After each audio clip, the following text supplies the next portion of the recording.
श्री स्वामी समर्थ. श्री स्वामी चरित्र सारामृत. अध्याय 3. फलश्रुती. तीर्थक्षेत्राचा प्रवास सुखकर होईल.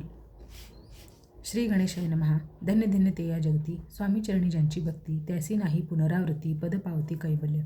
गताध्यायी कथा सुंदर. स्वामींनी निवेदिले स्वचरित्र आणि बाबा दिगंबर त्यांचे वृत्त निवेदिले. निर्विकार स्वामीमूर्ती लोका चमत्कार दाविती, काही वर्षे करोडी वस्ती मंगळवेढे सोडिले. मोहळा माझे वास्तव्य करीत आपाटोळ झाले भक्त, तेथीचे साकल्य वृत्त अल्पमती केवी वर्ण. स्वामीचरित्राचे हे सार म्हणून केला नाही विस्तार, वर्णिता कथा समग्र ग्रंथ पसरे उद्देसम. सवे घेऊनी स्वामींसी टोळ जाती अक्कलकोटासी, अर्धमार्गावरणी टोळासी मागे परतणे भाग पडले.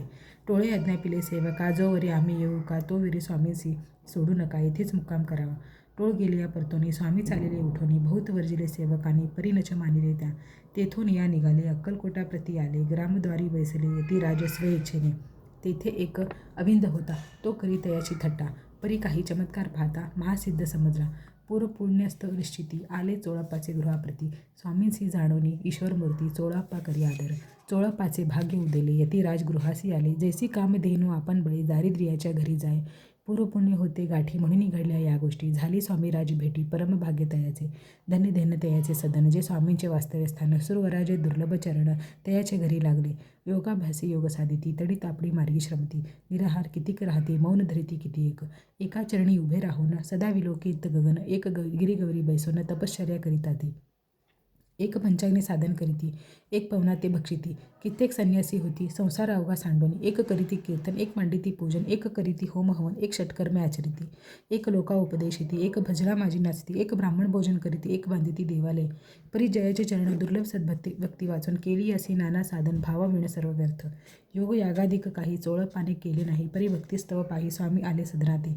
तेयाची देखून या भक्ती स्वामी तेथे भोजन करीती, तेव्हा चोळप्पाचे चित्ती आनंद झाला भोवसाळ.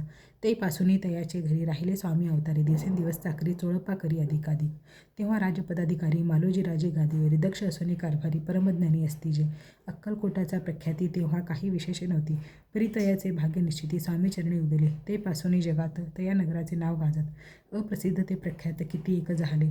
चोळप्पाचे गृहापती आले कोणी एकी येती, लोका चमत्कार दाविती, गावात मात पसरली. आपली व्हावी प्रख्याती, ऐसे नाही जयाची चित्ती. म्हणून या स्वामीराज येती बहुधा न जाती फिरावया.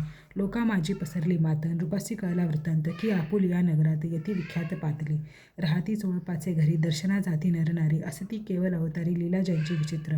वार्ता ऐसे ऐकुनी, राव बोलला काय वाणी, गावात यती येऊनी फार दिवस झाले. परी आम्हा श्रुत पाही आजवरी झाले नाही, आता जाऊनी लवलाही भेटू तया यती वर्या. परी ते केवळ अंतर्ज्ञानी, ऐसी वार्ता ऐकेली कानी, हे सत्य तरी येऊनी आताच देती दर्शना.